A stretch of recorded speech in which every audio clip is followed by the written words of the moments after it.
I don't know. Maybe. Setting up your meeting for Facebook Live. We're live over here. Almost there. Do I need to scoot over a little bit? I think we're live on both spots. So. I think we're live. Hi. Hello, everybody. Welcome to another episode of Comic Shop Talk Live, brought to you by Black Cat Comics in Rockin' Milpitas, your one-stop shop for all things superhero. Shop online at blackcat-comics.com. We're here every week, keeping you connected to the comic book community, giving you something to do while we wait for the new comics to roll out, giving you an opportunity to talk comics with your comic book people. This is an interactive show, so feel free to throw your questions, comments, queries, and concerns, and we'll do our best to answer them for you. I'm Mark Causey. This is my co-pilot, Francie. And today we're going to talk a little bit about the comics that influenced us the most. We've been, on Facebook, people have been posting their influential albums, and so that got me thinking about influential comics, and it gives me an opportunity to bring everything we've been talking about the last few weeks kind of around full circle, just in time to get ready for new comics to come back next week. So that's what we're going to do. We're going to talk about some of the most influential comics in our lives. Going to encourage you guys to get involved and talk about the comics that influenced you the most as well. This is our first attempt at doing this Zoom style. We're trying to make these things as interactive as possible, always trying to bring you guys more and more into the shop, more and more into the world of comics. I think we've got it figured out. I think so. So if you want to join us, like our friend Michael will be joining us, then feel free to do so. Otherwise, as usual, feel free to throw those questions and comments in the comments section. And like I say, we'll try and get to you as much as possible. I think it's working. Awesome. So I always like to start with comic shop news. Comic news. What's happening? Big news. So next week's the week. Next Wednesday, we're back in action. Next Wednesday, 5/20, new comics resume. Everybody's excited about that. Again, we've been talking about all the great stuff from the 80 years, 100 years that comics have been rolling, but everybody's excited to get new books back. So that's big news number one. As new comics start next Wednesday. We here in Rockin' Milpitas are still in sort of shelter in place. We're still pretty strict here in Santa Clara County. For those of you outside California, this county was hit pretty hard. Yeah. The comeback is pretty slow. So we will not be doing in-store next week. We will not be doing curbside, but we will be doing pack and ship. You can go to black-cat-comics.com Wednesday morning. Everything will be there. Get all the new titles, get all your classic favorites, and get them shipped right out to you. Of course, in this show every Saturday and in the weekly video on Wednesday, we'll keep you posted as things change. That's the gist of most of the comic news. I'll throw it out there really quick, things to look out for. I know this is more of our Wednesday video thing, but next week we'll be getting the new issue of Justice League. Everybody should be looking out for Justice League, one of the biggest, best comics out there. Justice League Odyssey will also be rolling out next week. I know it's, of course, not as well read as the main Justice League title, but I'm really digging this. Great team up, great lineup. Darkseid's in this one. Pick up the first trade paperback, pick up the first issue, pick up the Black Cat pack, so you get the gist of the book, and then catch up to all those recent issues, because this is awesome. Justice League Odyssey. Lastly, and like I say, I could go on and on about all the books rolling out next week, but that's more of a video thing. Wanted to mention Star Wars Adventures really quick for a couple of reasons. Been talking up Marvel and IDW teaming up to do the all ages stuff. And Star Wars Adventures is so much fun. Next week we get Clone Wars #1. I know everybody's been watching the last season of the Clone Wars, so you're going to want to look out for that Clone Wars #1 next week. And I only bring it up for like 19 reasons. One, I love Star Wars Adventures, but particularly I always like to remind people that Star Wars is an all ages franchise. people get overly critical, overly analytical, and I was like, you know, it's a kids movie. You're not meant to think that much. And so it's really fun to see Star Wars in an all-ages comic format, especially the Clone Wars stuff. Everybody loves Star Wars. Everybody loves Clone Wars. What's up, Josh? And like I say, seeing it in an all-ages format as it's meant to be is a lot of fun. So be on the lookout for those and many other great new titles next week as everything rolls out. As always, tune in Wednesday morning and we'll have the new This Week video back up and running like we have for years and years. So that's Comic Shop News, unless you have something to add to Comic Shop News. No, I'm just trying to figure out all of the technologies. There's 3 screens here. Some things are working, some things aren't. So bear with us. If you can't do, yeah, I think we can read comments here. Yes. No, I don't think I have anything other than my hands are tingling with excitement for the new releases come Wednesday. I'm very, very excited. Small week, just a couple of titles, but it's going to be great to see some new comics coming through our doors. Yep, great to see the new stuff coming back. Great to get a little bit back into routine. For us comic book people, that's a bit of a normal world. Oh, there you go. That's a great view of all the books back there. Let's see. Questions, comment, looking for. Josh is here. I don't know what happened to Michael. Maybe he's on the Facebook. Maybe he left the Zoom. On the screens, yeah. Who knows? Good stuff. Knows? So yes, the hiatus ends next week. We're all really excited about that. I almost don't know what to say about comic shop news other than new books rolling out. Most other things are kind of comic media news. We could talk about Mandalorian. We could talk about different things.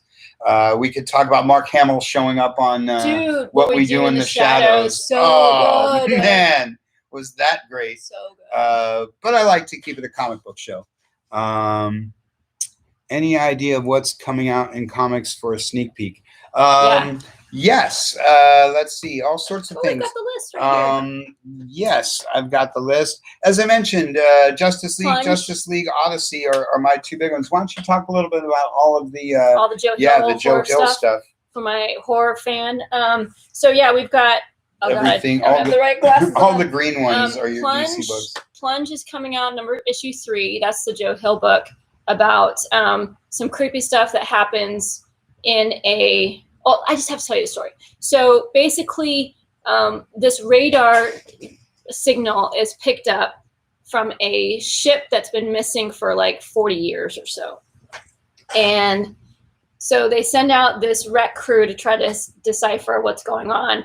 And once they land, all kinds of crazy things happen. So you don't really know what happened to the crew. You don't really know what happened to the boat. But we're following this crew to figure out what they find, and it's fascinating and horrifying and awesome. So the 3rd issue of that comes out. Daphne Byrne is one. I was getting to that. My favorite, Kelly Jones. And then the final issue of Dollhouse Family, 6 of 6, is coming out as well. Dreaming, also, if you're a Sandman fan, issue 20 is coming out for that. Yeah. Ooh, and Deceased Unkillables, issue 3 of 3. So the last one in that miniseries is coming on Wednesday. Deceased. So good. It's good. Image Week next week. Outcast, the other Kirkman book, is coming. Birthright is a book I like a lot that I talk up whenever that comes out. Deadly Class is a book you all like, so it's a good Image Week next week. Red Hood Outlaw is another book I like that I think is flying under a lot of people's radar. Can be on the lookout for Red Hood next week. There are no Marvel books rolling next week, but the following week they'll get started. I'm not really sure what's coming from Marvel that following week, but again, we'll have all that for you. Red Sonja is the big Dynamite book next week. I'm excited, always excited about whatever Dynamite's got going on. Outcast. Boy, you already. Oh, and Buffy, of course. I'm a big Buffy person. All the Boom Studios stuff has been really great too. So Buffy will also be rolling out next week. But it's still a small week. It's only going to be about 30% of what we typically get, so that's good. It's kind of easing us back into it so we don't get overwhelmed. So we don't get too buried alive. But, we should talk about how we're going to be doing some new stuff. So since we've been under shelter-in-place orders for like 9 weeks now, I think. I believe this is week 9. We've got a process down. So we're going to put stuff online. We're going to check the stuff in, pull subscription books, and then immediately put whatever's extra online the day of. So we're going to have a live e-commerce site, hopefully by 10 a.m. Once we open. Awesome. So if you want to get any of the new This Week books, make sure you log in by 10 a.m. Pacific time on Wednesday to place your orders. We don't get a lot of extra stuff, but we try especially now, because we got to pay our bills. But we will put whatever we don't have for subscribers up online by Wednesday at 10 a.m. So shop early and often.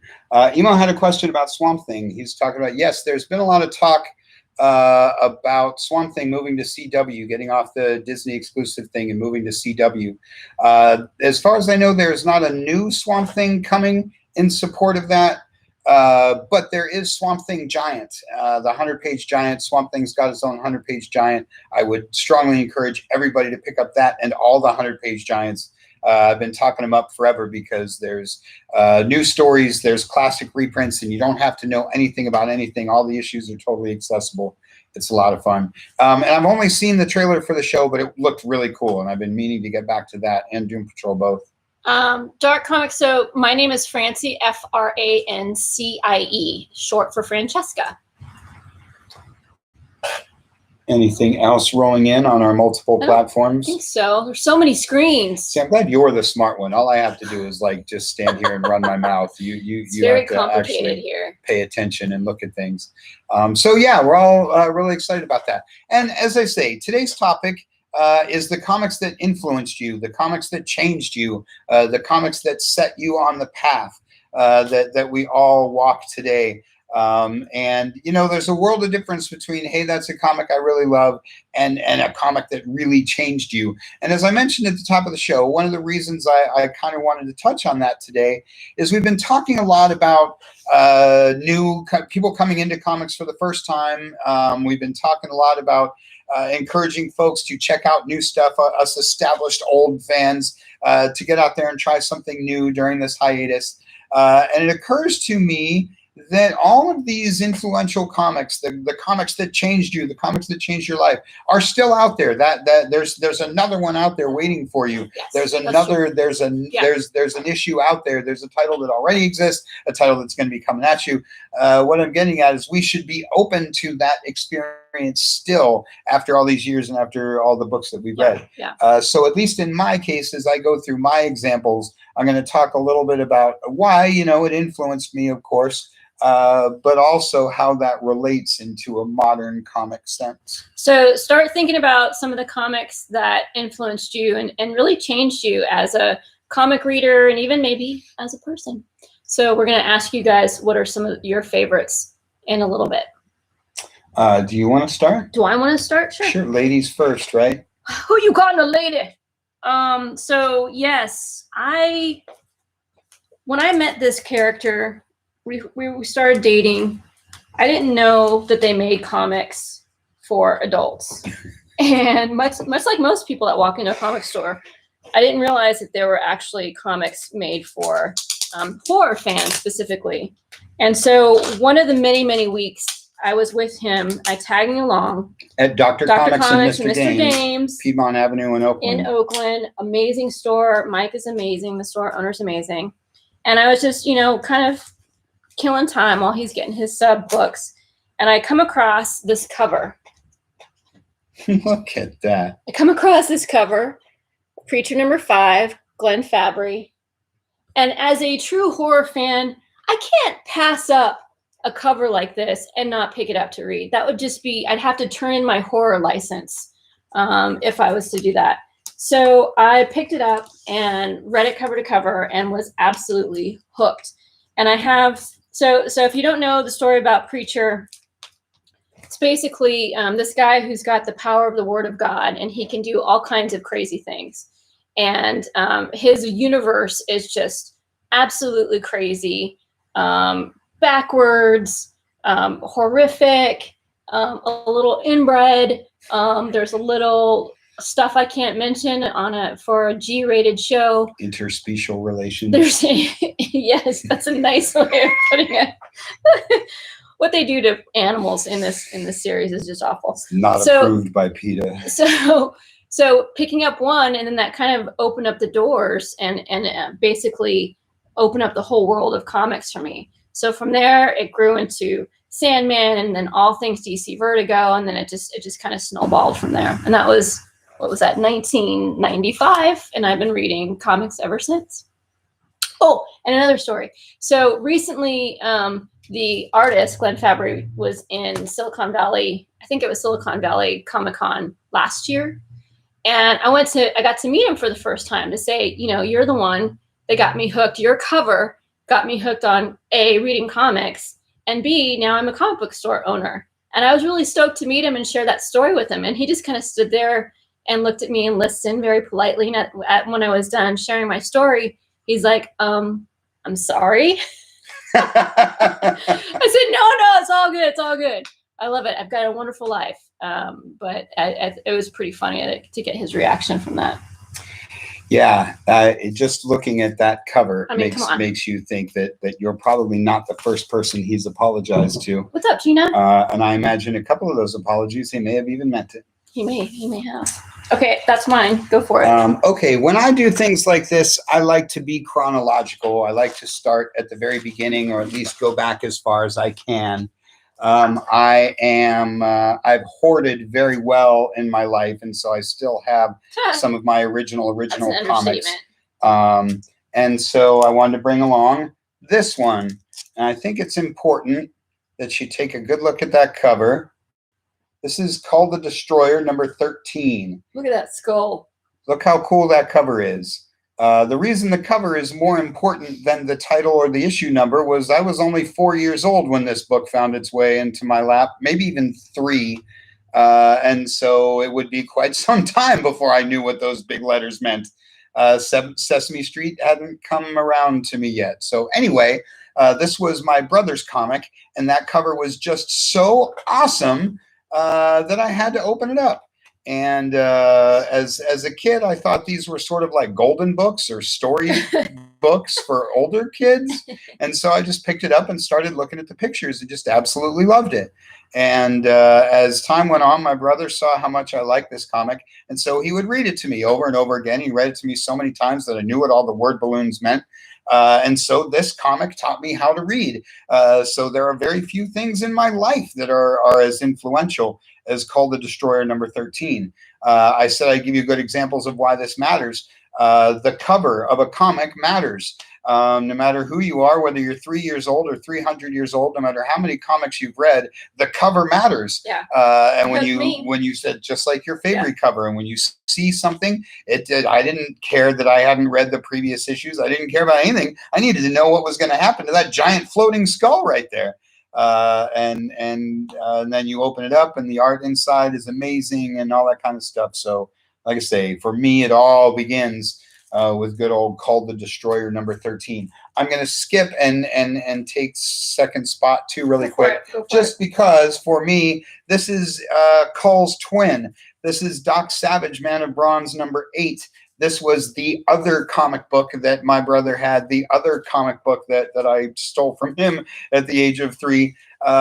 And I grabbed it just because, because it was sitting with the other one. I love that Cull one. But again, you start getting into this, and it was really cool. This sort of big, tough guy made of metal, and he's fighting this werewolf guy. You didn't have to be able to read to understand that this was cool. You just looked at the pictures, and then it told a story. And I love the story that the pictures told, because it's this dude beating up a werewolf. That was awesome. So again, super influential. I buy these 2 comics at shows all the time, and I put them back here on the wall all the time, and I repeat the story I just told you all the time, because, like I say, your first comic is very important, especially when it turns you into somebody like me. That's right. So my next one after Preacher was actually The Invisibles. I didn't bring those, but I should have. That was a really great series by Grant Morrison. But after that, I started picking up Sandman. You can see it with the shiny cover. Sandman number 1 right there. Is that number 1? Of course it's number 1. Of course it is. Come on. And so when I read Sandman, it was influential because I realized that the comics medium is still is a fertile ground for literary genius. So just because it's a comic medium doesn't mean that it's inferior in any way. So Neil Gaiman's amazingly beautifully crafted storytelling opened me up as my own, I'm a writer as well, a storyteller, and showed me the real power of comics as a storytelling medium. Great classic instant American literature. It just totally blew me away. The way he can craft a story and visually show it with his artists, whether it's Sam Keith or Dave McKean, just completely changed my whole perception of what comics and the comic medium can be. Awesome. I think Sandman did that for a lot of people. Yeah, sure.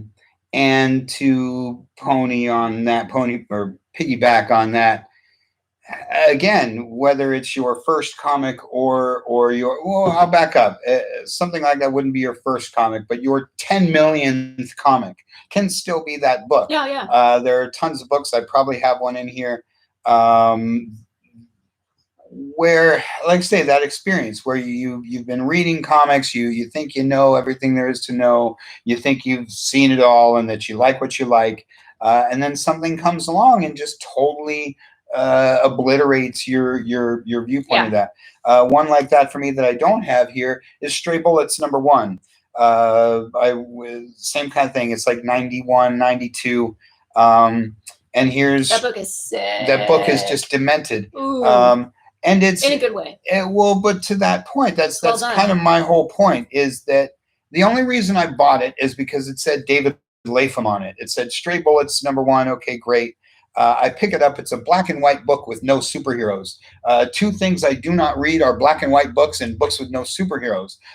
So right out the gate, there was nothing about this that should have appealed to me. But it said David Lapham, and I remembered him from Valiant and from a couple other things that I really enjoyed. So I was like, okay, I'll give this guy a couple of bucks.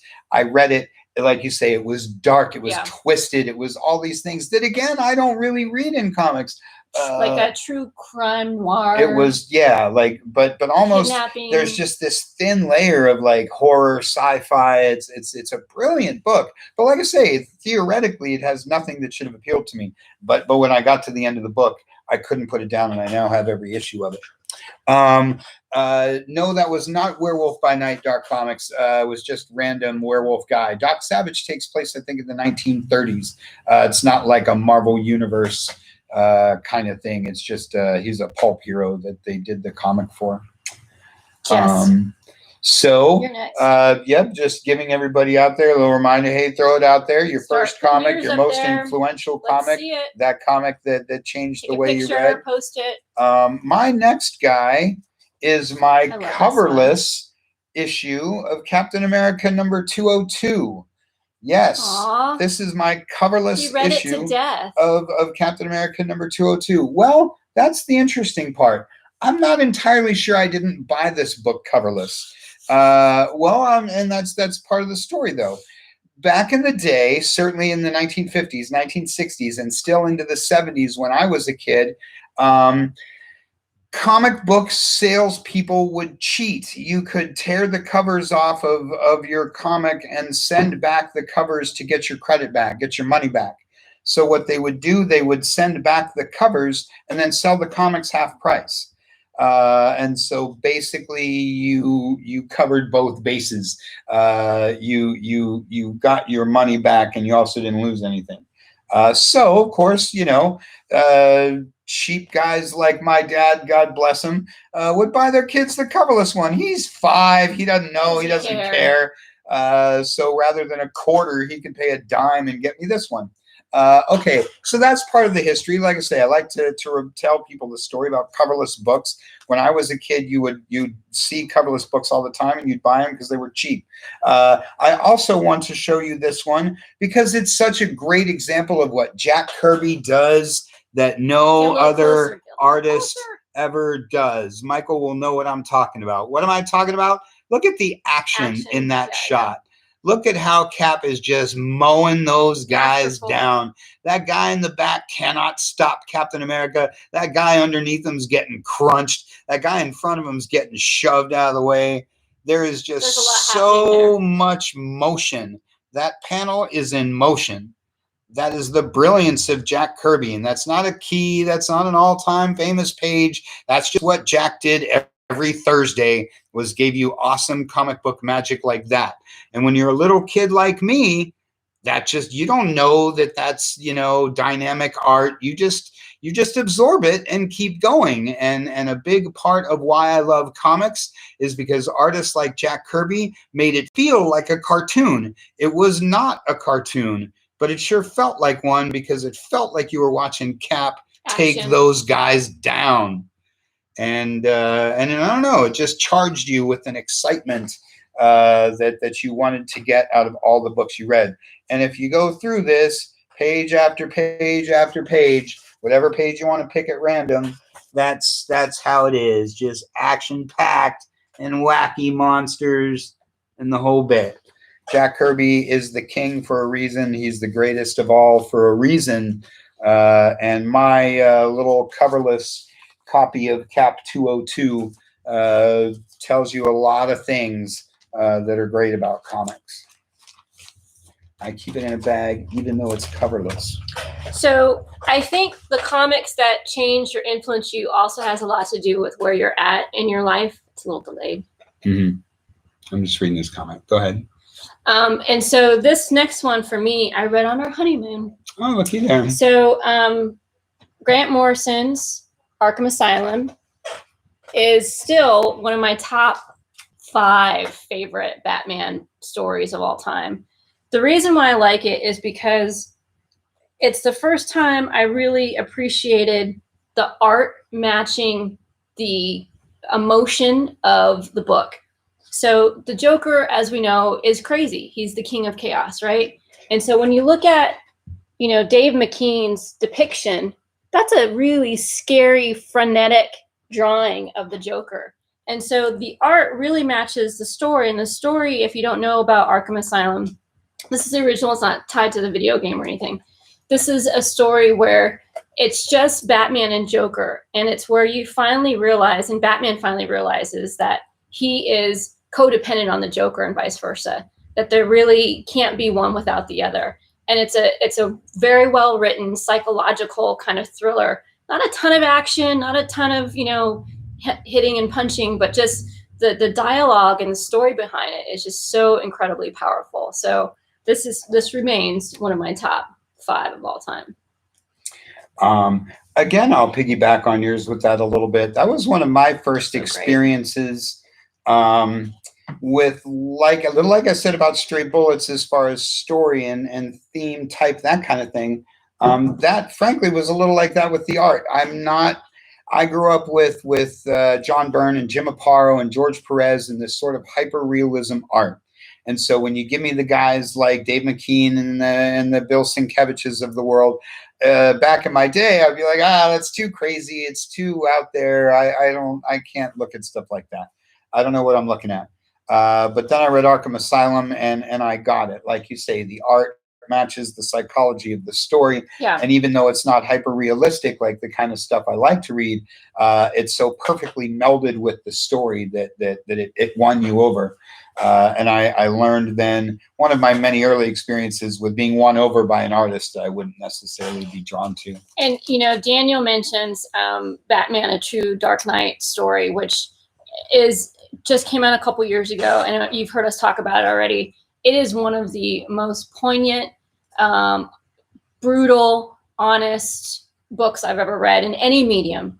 And I agree with you, Daniel. It's one of those where if you've ever had a tragedy in your life and you read that book, it just tugs at your heartstrings and it pulls some of that emotion out. You can't read it without laughing and crying and feeling for Paul Dini. So if you don't know the story, when Paul Dini was writing Batman Adventures, he was mugged and it really screwed him up psychologically. And so it's basically an autobiographical story of his journey going through from beginning to end and where he's at now, dealing with that trauma and that PTSD. and using Batman and the characters of Gotham to kind of help him through that experience. So powerful work. If you guys have not read it, please do yourself a favor and grab that book. We actually sold out of it. We've sold like 40 of them. Yeah, we sold tons of those. I think it's out of print right now. Yeah, they need to get that back online. Between printings, I like to say. And that's a great example of what I talked about a minute ago. I've read 100,000 comics in my life, probably 400,000 comics in my life.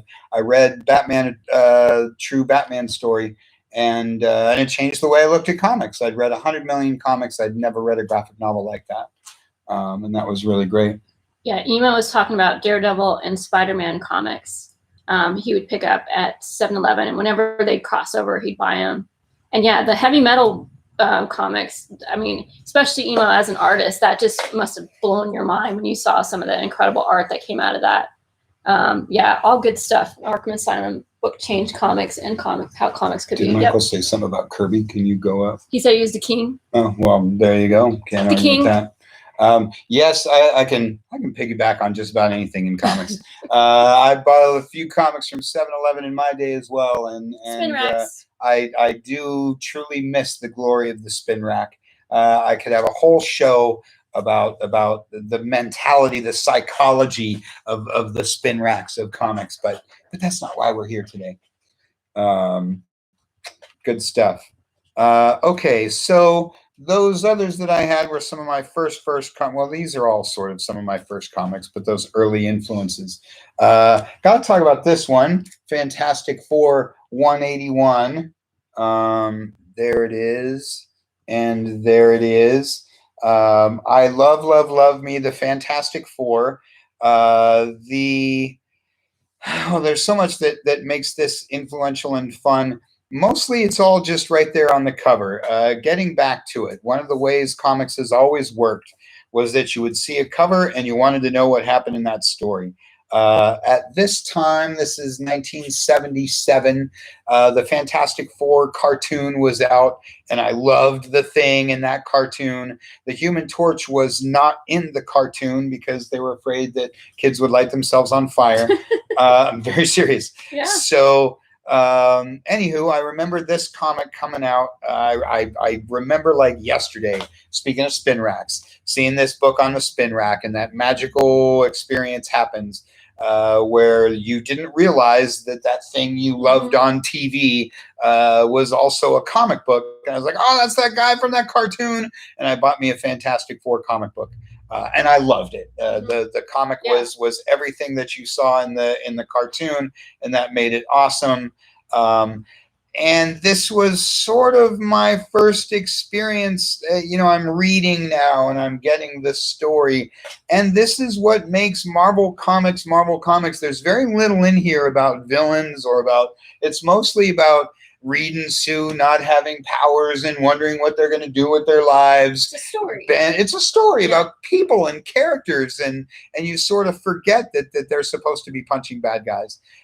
So this is probably my first experience with, like I say, with storytelling and characterization, and rather just looking through the pictures and seeing explosions and lasers and whatever, I'm actually reading about characters, and I'm wanting to know more about Ben Grimm and who he is and why he's like that and all that kind of thing.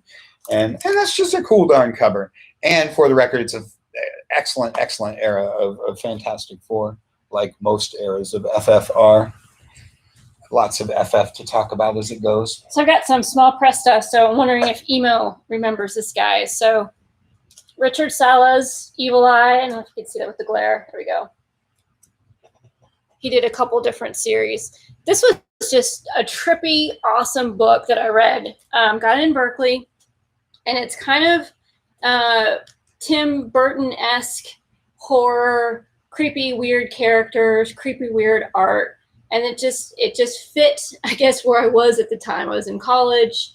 It was something new, something different. I was doing a lot of math in college. And so this is a far cry from anything academic. Not to say that it wasn't well written or the story wasn't well thought out. It absolutely was. But it was a really great escape for the work I was doing in college at the time. And again, Richard Shaw wrote and drew it, and it was just a great horror, just mini series, just like a perfect little nugget of comics at the time. I loved it. Fantagraphics. Yep. Fantagraphics. Fantagraphics and slave labor. Oni is kind of that publisher to some extent. Show some of the art. I love, they really produce unique, I don't know, art is the only word for it. They make, I don't know, that's a big part of what comics should always be about. Is you know, he needs to make more books. I haven't seen anything from him in a while. It's got the yellow kid on the back there. Okay, that's cool. Good stuff. Good well, stuff. Like I say, there needs to be other stuff. I'm the least common denominator. I love Superman fighting aliens and Spider-Man fighting bank robbers. I could read that all day. But there needs to be all those other things in comics too. Yeah, Smoke Shop. Always tough to find part two of a story. Yeah, before there were comic book stores, you kind of had to like hunt and peck around for the issues that you were missing. Well, that brings up Michael brings up an interesting. He talks about those two-parters. Well, first of all, God bless you, Michael. You bring up smoke shops and paper routes, and I don't know of either one of those things, or at least smoke shops aren't now what they used to be. But I love the two-part thing. The comics always had the setup and the conclusion, and so you either grabbed part one and they left you with the cliffhanger, or you pick up part two and it was the resolution. But either way, it was kind of satisfying, and I kind of miss those days. In the 6-issue and 12-issue things, sometimes you get here's part 8. And if that's the first one you read, it doesn't really mean anything to you. So Dark Comics says that it looks like I'm getting a little choked up with happy memories. Yeah, I mean, these comics mean a lot to me. And I would hope and pray that you guys watching, those of you that are reading comics or have read comics in the past, have at least one experience where you're just reading a comic and it's the right comic at the right time in your life, and it just hits you. It hits you in the feels. Hits you in the fields. Hits you in the fields. You get all the clemps and you get the vapors. But yeah, I mean, this is not me putting on a show. This is how I actually feel about these books. I absolutely love them. And I'm so excited that we have a shop that we can hopefully share some of those experiences with you guys, or at least be a facilitator for you guys to have those experiences yourselves, because they're important. And that's a big part of why we're here, to show you that the comics can do that. Comics can hit you in the feels, and to encourage you to put those books out there. I talk about these books. We do our Wednesday thing. We do our thing. Hark, the phone. And so in the hopes that you guys will check these books out, that you guys will, like she says, have this experience for yourself, because comics are really awesome that way. Like any entertainment medium, they're going to be, there's that song that gets you, there's that movie that gets you, there's that TV show that gets you. I always talk about Joss Whedon has that amazing ability to have you laughing 1 minute and then crying then the next minute. And like I say, that's great stuff. Great art should make you emotional. Should inspire those kind of feelings. And like I say, we like to talk about those books that make us excited or make us sad or make us, I'm a big sci-fi fan because I love the way it makes things scratch at my brain. I love the way it leaves you thinking about your life, about the real world, about the characters in the story you read, all those things. That's fun stuff. And like I say, it's a big part of our theme today. These books are influential because for whatever reason, they did make us feel something, make us think something. And like I said, we hope you have those books in your collection, and we hope you're sharing them today. Like for me, it's one of these. This is Avengers number 171. Do you have any non-Marvel books in your stack? I have no non-Marvel books in this stack. I could totally have put together another one. I sort of threw this together on the fly, but we were inspired to do this morning. So. When you talk about, for me, when I talk about the most influential, then they are all Marvel books. I've been thinking as we sat here, I have an old Carlton that's the first Blue Beetle. But anyway, back to this one. This is hugely influential in my life for a number of reasons. Mostly because this is the book that made me a huge Avengers fan. Again, this is an old 35 center, 1978. I'm 7 years old. I can barely read this book. I didn't know any of the characters in this book when I got it. Again, that's a really cool cover. Big evil robot. Who doesn't love an evil robot? And so I get this book and I'm reading this book. And this crazy evil robot is beating up every superhero in this book for 21 pages. He's beating up Thor and he's beating up Cap and he's beating up every single person. And you're like, wow, this evil robot's really something. And then on the last page, Scarlet Witch shows up and puts the whammy on old Ultron there. And that's the end of Ultron. And I was like, wait a minute. What? What did she just do? He just beat up everybody in this book, and this gal shows up and beats up and just totally destroys the evil robot? Woman power. I had to know. I read this 400 times. I had to know what happened in the next issue. The next issue, 172, is a total Hawkeye-centric book that I also love. So this introduced me to the Avengers. Which immediately became my all-time favorite thing. New world. Introduced me to Captain America. Well, what I realized was the Captain America from the previously mentioned number 202 has a team called the Avengers. And so it solidified my love of Captain America. And it introduced me, though I didn't know it at the time, to a guy named George Perez. And I now seek to own what very, very few George Perez books I don't already own, because in my opinion and a lot of opinions, he really is one of the very, very best of all time. So it made me an Avengers fan. It made me a George Perez fan. It made me a Scarlet Witch fan. Can't say enough about this era of Avengers. Great stuff. And getting back to those emotions, again, you put this down, you were so excited, it just totally blew you away right there at the end. Absolutely amazing. So yeah, Gina's talking about the first shop she went to, Casey's Comics in Millbrae. Awesome. Regular stuff, Superman, Spider-Man, all the mans. Nice. Yeah, that has, she's mentioning how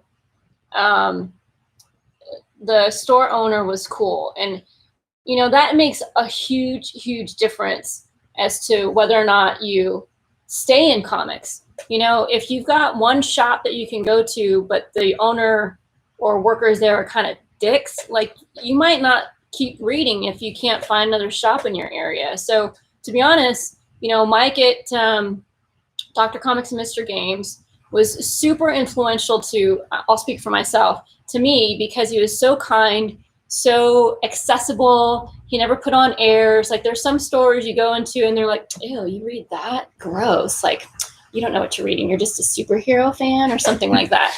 But he was always really cool and great with suggestions and helping us pick out more stuff that we wouldn't normally read.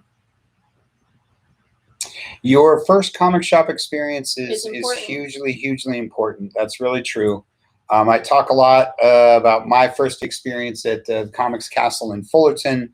What you're saying, the guy was super cool to me, was very helpful, cared about what I cared about, not what he cared about. And that was really important to me, and is a big part of the feeling I try and convey in my comic shop.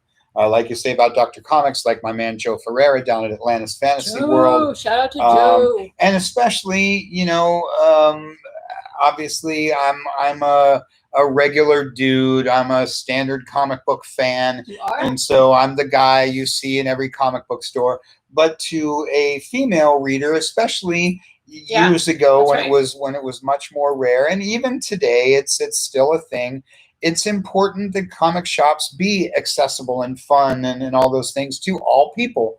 And when they're not, when you feel like you don't belong in there, it's going to turn you off of comics in general. That's right. And so, especially as a female.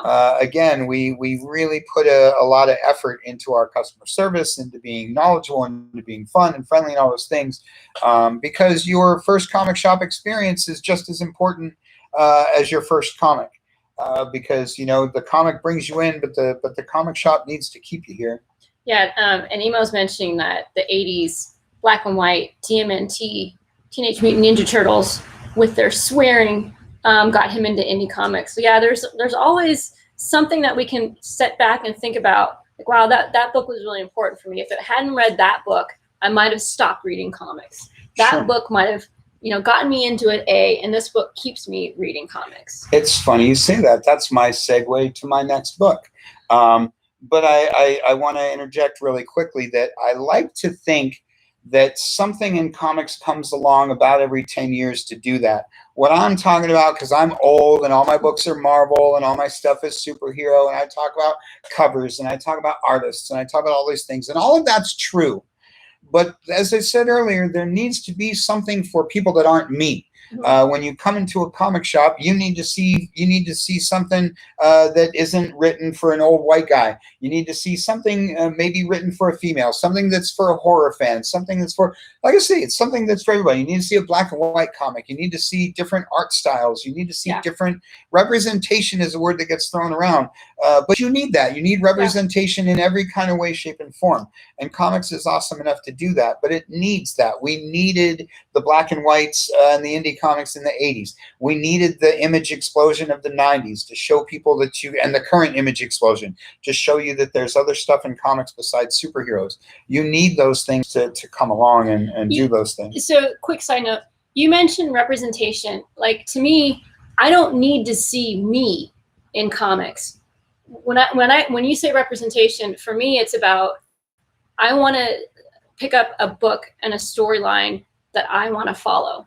Sure. You know, like, I like horror fantasy stuff. Like, Neil Gaiman's my jam, right? So I want to read something along those lines. I don't need to see me or someone that looks like me or talks like me in a Sandman book. I just need to have that kind of genre represented in comics. Sure, and that's a little what I talk about, is representation of every way. I agree with that. I don't need. Well, I certainly don't need to see more white guys. I think that's where Marvel got it all wrong, but. Right. Well, to that point, I totally agree with that. Is that it's not necessarily about, and to some people it is, and that's totally fine, and that's important too. But like I say, it's representation of all things. If I walk into a shop and there's only indie books, then there might not be something for me. You got to show me something, some sci-fi, some kind of something that's going to appeal to me. Otherwise, I'm going to find another comic shop. And like I say, it's important that, you know, horror is represented, that genres are represented, that art styles are represented, that all these different things. Okay, so getting back to what I said was my segue before everybody forgets. Yes, go ahead. Were you going to? I was going to comment, but go ahead. No, take the comment. So, yeah, Michael was mentioning how Archie, his dad, would go to flea markets, auction sales, and bring home a bunch of comics. And then once Batman showed up, it was all over. I hear that, Michael. I think that's a very common story. And that's a little what I'm talking about. You know, Archie is the segue for the kids and for people that aren't immediately drawn to superheroes. And, you know, there's always an access that may or may not be, you know, something mainstream. And then that turns them on to something else. Okay, so bringing me to Fantastic Four number 233. Here's 232, which I could also talk about for many of the same reasons, but here's 233. And what you mentioned was the things that keep you reading comics. Yeah. And Fantastic Four 233 kept me reading comics, and I'll explain why. Because everything that I've mentioned so far, as you may notice, are things that little boys are drawn to. I looked at it because it had a giant floating skull. I looked at it because it had a big robot. I bought it because, for whatever reason, it had a werewolf guy. And those are all sort of childish things. And you go along, and at least when you're a kid in the 70s, everybody's always telling me, why do you still read that stuff? That stuff's for kids. You shouldn't be reading that stuff. You should be reading real books. You should be reading real something. And quite honestly, then I'm reading these other comics, and then, you know, Cap is fighting cowboy aliens and everything, you know, it's kind of silly, and it's kind of this, and then the bell kind of starts to sink in. You know, maybe they're right. Maybe this stuff is for kids. Maybe I do need to read a real book. One without pictures. Maybe, well, just one without, you know, cowboy aliens. And so Then in the mail, because 32 was the first one I got in my subscription, I received Fantastic Four 233. This is a book that I mentioned a few weeks ago. It's about a guy who's on death row, and his mom wants Johnny Storm, or he wants Johnny Storm to prove his innocence so that his mom won't think he's a murderer. There's no villain, there's no action, there's nothing in this book. But it's literature. You read it, it's like, again, it's a story about characters, and like I say, on the surface, it's probably really boring. But I read this, and I really had this moment at the end of the book, like, well, what's everybody talking about? I don't need to read real books. This is a real book. This has depth and all kinds of things. Anything that you want out of a story, anything that you get out of reading The Great Gatsby, you get out of reading Fantastic Four 233 or books like this. And it was reading, I read 232. And again, maybe this is what people were talking about. I love it. It's a classic John Byrne book. But this guy whips up some elemental monsters, and the Fantastic Four fight some monsters, and they save the day. All right, great. But in this one, Johnny Storm grows up a little bit, and I don't know. It's a brilliant little story, all wrapped up in 22 pages. Shows you that comics can be much more than robots and bank robbers and all that kind of thing. Shows you it can be literature when handled correctly. Do you want to get back to Dark Comics? Do you still have a copy of the Silver Surfer trade paperback that came out right before the shutdown? Maybe. I don't know. You'd need to be more specific as to whether or not that's a series one or one of the epics or something like that. I think we put the epics. I think that's what he's talking about. I think it's the latest epic. It should be on the website.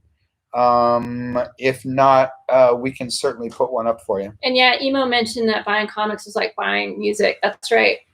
Same kind of deal. New stuff would come out, and you have to hunt for the back issues, and those were always really great scores. Like, oh, the #1 of Sandman, this is rad, in a back issue bin. Yeah, same feeling. And the music has that same resonance too with you. The right music, the right album at the right time in your life really hits you at your core, at the feels. And that's, again, if you're just joining us, that's why we started doing this, is because, on social media, we're all posting our most influential albums, music albums. And so we thought we should do that with comics. And so #comicsthatchangedme, invite 5 of your friends to post the covers of 5 to 10 of their comics that most influence them, and let's get this going. So I'm going to just do, since we don't have a lot more time, I'm just going to do one more on my end. And I wanted to do a more modern one to show you that it's not all about the older books, right? So I know everyone who's on Facebook has read this book and loves this book. I don't need to talk about it. But just in a kind of personal level, the fact that he, Mr. Miracle is fighting a war with his dad's dark side, as he always does, that's just a subplot. The main story is him and Barda, and him dealing with his own individual personal trauma, much like Batman, the True Dark Knight story. It's very similar in the feel. It almost feels like it's an autobiography of some kind that he's writing, or you're kind of peeking into his life with him and their new son that comes. It's just phenomenal. Again, I laughed, I cried, I cursed Tom King for making me have all the feels. It's a great book. Certainly is. And again, it's sort of like a lot of things, things need to work on multiple levels. And what makes these things so impactful, comics, characters, stories, is that other layer. Yes, it's about Spider-Man fighting Electro, and here's Electro, and they both got costumes, and that's all shiny and cool and action-packed. But the real story, what's in the back of your mind, is that he's got Aunt May's pills, and if she doesn't take that pill, she's going to have a heart attack.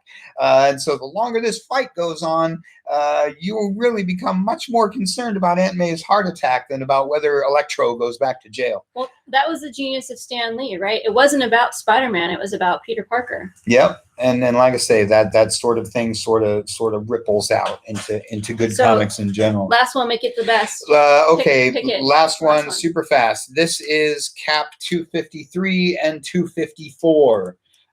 Squeezing in two. Yes, another two-part. I started with a twofer, and I'm ending on a twofer. This gets into a little of, well, just a lot of what we've been talking about. This is what I mentioned with Michael the other day. The comics, when at their best, is a 2-issue medium. You get the setup and you get the resolution, and things are punchy. You don't have 12 issues. You don't have a year to read one story. I got 2 months to read one story, and you get to the you get to the end of the first one, and you're like, no way, I can't believe that just happened, and you can't wait till you get to the next one. And it's a little bit of same kind of thing. These books take a long time. John Byrne put hours and hours, maybe it's Roger Stern, hours and hours into these stories. And so they're books, it's literature, and it's a little bit horror, it's a little bit action adventure, it's a little bit historical and World War II and all that kind of thing. It's got 2 for in Dark Comics. I'm not sure we know who you are, so to put something in your sub box, if you want to just tell us your name, or you can email us separately if you don't want to do that publicly. And so these books were dark and heavy, and again, just sort of showed me as a little kid that comics were a lot more than these sort of happy, upbeat things that sometimes bad stuff happens, and sometimes even when you win, you lose, and all that good stuff. It's also a little like George Perez. This was the time when I went back to the credit box, one of the early times I went back to the credit box and said, John Byrne. Okay, I got to have everything this guy ever drew, John Byrne. I don't know who he is, but I love that guy.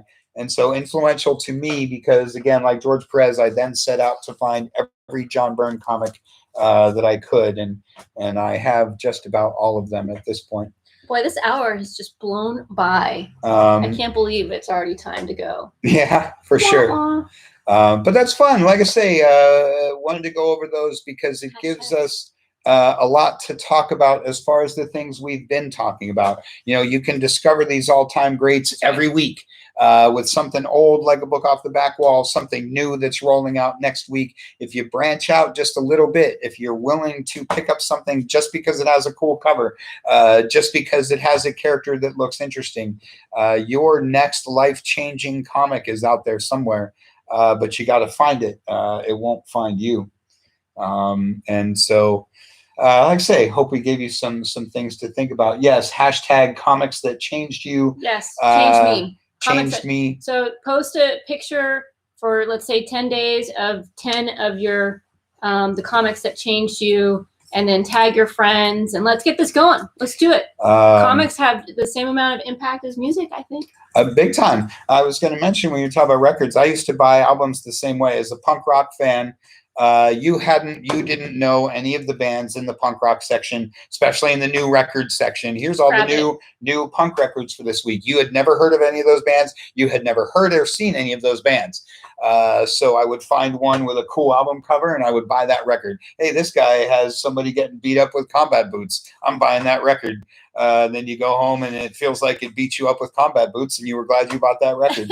And like I say, I think comics work the same way. So hashtag comics that changed me. Hashtag back the comeback is something that's going around in comic shops right now. Thank you, Steve Jeppy and Diamond Comics.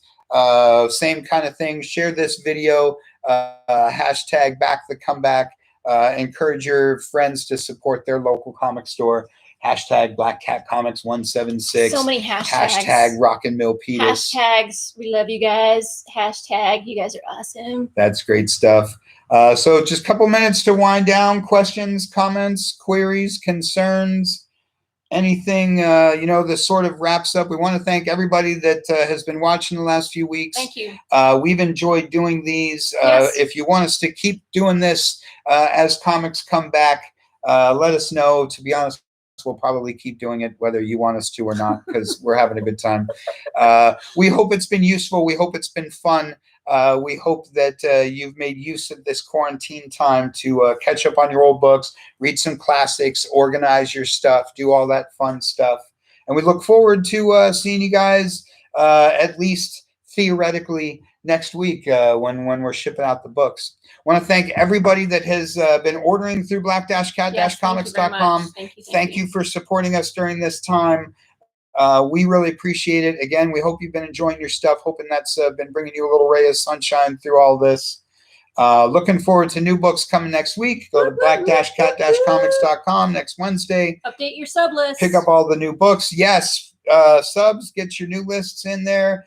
Make sure your credit card forms are up to date. New folks, subscribe. Go to black-cat-comics.com. Click on subscriptions. Fill out the form. Get your favorite new comics getting mailed out to you, because that's always good stuff too. That's it. So, from Black Cat Comics in Rock and Milpitas, check us out next Wednesday, 10 a.m. or 9 a.m. 10 a.m. 9 a.m. next Wednesday for our new comic video. You've only been doing it for 18 years. For 18 years. Catch up next Saturday, Facebook, YouTube, Zoom, for Comic Shop Live. Thanks for watching. We'll see you next week. Thanks, guys. Have a good weekend.